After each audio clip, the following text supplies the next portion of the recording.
Halo semua, shalom. Perkenalkan, nama saya Melinda Filipanto dengan NIM 250404015, di mana saya akan membuat video tentang manajemen sekolah untuk memenuhi tugas UAS mata kuliah saya. Di sini saya akan membahas tentang pengertian manajemen sekolah terlebih dahulu, di mana secara ontologis manajemen sekolah dan manajemen pendidikan mempunyai pengertian yang sama. Jadi masing-masing memiliki persamaan yang sulit untuk dibedakan. Secara khusus, ruang lingkup manajemen pendidikan juga merupakan ruang lingkup bidang garapan manajemen sekolah. Dengan demikian pula, proses kerjanya melalui fungsi yang sama.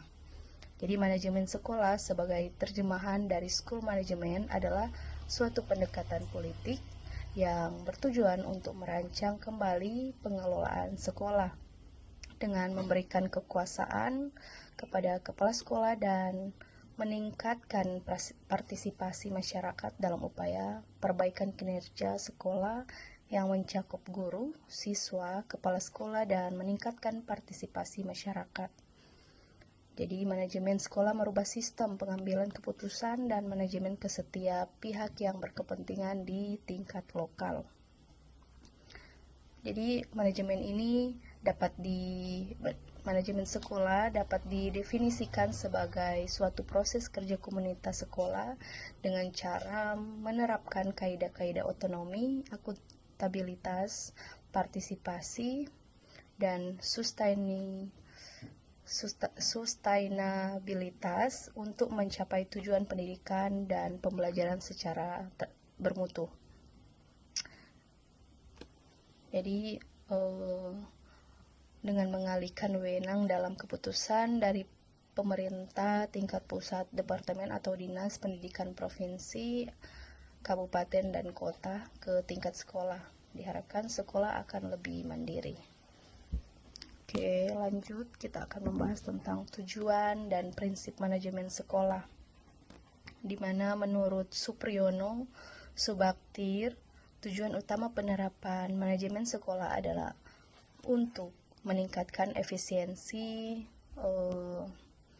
pengelolaan dan meningkatkan relevansi pendidikan di sekolah dengan adanya wewenang dan yang lebih besar, lebih luas bagi sekolah untuk mengelola urusannya sendiri.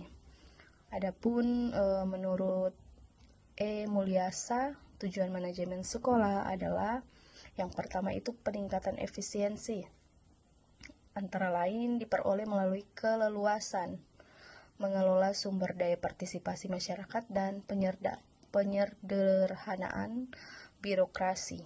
Dan yang kedua adalah peningkatan mutu yang antara lain melalui partisipasi orang tua terhadap sekolah, fleksibilitas pengelolaan sekolah dan kelas, dan peningkatan profesional guru dan kepala sekolah.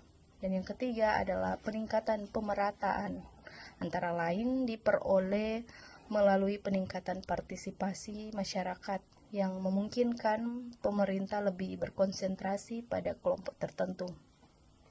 Jadi manajemen sekolah ini bertujuan untuk memberdayakan sekolah melalui pemberian otonomi kepada sekolah dan mendorong sekolah untuk melakukan pengambilan keputusan secara partisipatif. Secara rinci, tujuan manajemen sekolah menurut Departemen Pendidikan Nasional adalah meningkatkan mutu pendidikan melalui kemandirian dan inisiatif sekolah dalam mengelola dan memberdayakan sumber daya yang tersedia, juga meningkatkan kepedulian warga sekolah dan masyarakat dalam penyelenggaraan pendidikan melalui pengambilan keputusan bersama. Juga meningkatkan tanggung jawab sekolah kepada orang tua, masyarakat, dan pemerintah tentang mutu sekolah, dan meningkatkan kompetisi yang sehat antar sekolah tentang mutu pendidikan yang akan dicapai.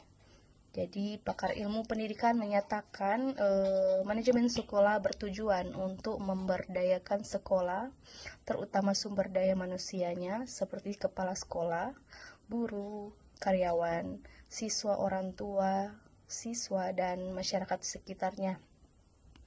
Jadi teori yang digunakan manajemen sekolah untuk mengelola sekolah didasarkan pada 4 prinsip, yaitu ekuifinalitas, juga prinsip desentralisasi, prinsip sistem pengelolaan mandiri, dan prinsip inisiatif sumber daya manusia.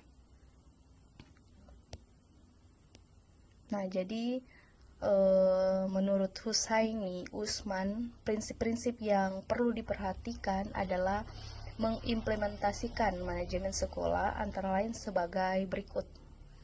Yang pertama adalah komitmen, di mana kepala sekolah dan warga sekolah harus mempunyai komitmen yang kuat dalam upaya menggerakkan semua warga sekolah untuk bermanajemen sekolah. Yang kedua adalah kesiapan, di mana semua warga sekolah harus siap fisik dan mental untuk bermanajemen sekolah. Dan yang ketiga adalah keterlibatan pendidikan yang efektif, melibatkan semua pihak dalam pendidikan, dalam mendidik anak. Dan yang keempat adalah kelembagaan, di mana sekolah sebagai lembaga adalah unit terpenting bagi pendidikan yang efektif. Dan yang kelima adalah keputusan. Segala keputusan sekolah dibuat oleh pihak yang benar-benar mengerti tentang pendidikan. Yang keenam adalah kesadaran. Guru-guru harus memiliki kesadaran untuk membantu dalam membuat keputusan, program pendidikan, dan kurikulum. Dan yang ketujuh adalah kemandirian. Sekolah harus diberi otonomi sehingga memiliki kemandirian dalam membuat keputusan pengalokasian dana. Dan yang kedelapan adalah ketahanan, di mana perubahan akan bertahan lebih lama apabila melibatkan stakeholders sekolah. Oke, sekarang kita bahas tentang ruang lingkup manajemen sekolah, di mana untuk mengetahui ruang lingkup manajemen sekolah dan dalam pendidikan, penulis harus melihat dari 4 sudut pandang, yaitu yang pertama adalah sudut pandang objek.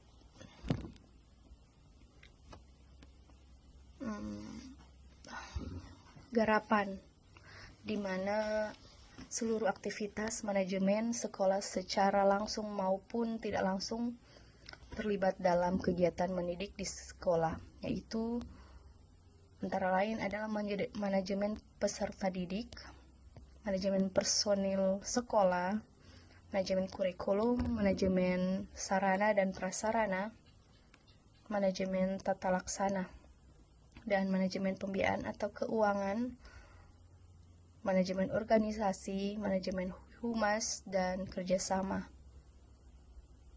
Dan di sini ada beberapa berdasarkan fungsi manajemen yang menurut para ahli manajemen. Di sini ada beberapa. Salah satunya adalah Halbert, Ernest, dan Soharsimi. Juga kita membahas tentang wilayah kerja, di mana manajemen pendidikan seluruh negara, manajemen pendidikan satu provinsi, manajemen pendidikan satu kabupaten atau kota, manajemen pendidikan satu unit kerja, manajemen kelas sebagai suatu kesatuan kegiatan terkecil dalam usaha pendidikan yang justru merupakan dapur inti. Dan berdasarkan pelaksana, di mana manajemen ini pusat-pusat pelatihan mempunyai peranan untuk tugas seperti pelaksana di sekolah, seperti kepala sekolah, staf, tata usaha, pendidik, dan orang-orang yang bekerja di kantor-kantor pendidikan dan pusat latihan atau kursus. Jadi pelaksanaan manajemen di kantor pendidikan biasanya agak berbeda dengan manajemen di sekolah. Jadi pelaksanaan manajemen di kantor-kantor pendidikan merupakan pelayanan tidak langsung terhadap kegiatan belajar mengajar. Kegiatannya adalah mendidik kurikulum, sarana, personil, peserta didik, biaya, dan lain-lain kegiatan bersifat memperlancar pekerjaan pendidikan dan peserta didik yang terlibat langsung dalam kegiatan mendidik. Jadi kesimpulannya adalah manajemen sekolah yang baik menjadi fondasi utama keberhasilan pendidikan dengan menerapkan fungsi manajemen secara terintegrasi dan prinsip TKM. Sekolah dapat mencapai efisiensi, efektivitas, dan mutu optimal. Jadi rekomendasi meliputi penguatan pelatihan kepemimpinan dan evaluasi berskala. Dengan demikian, manajemen sekolah berkontribusi signifikan terhadap pencapaian visi pendidikan berkualitas. Itulah hasil presentasi. Terima kasih.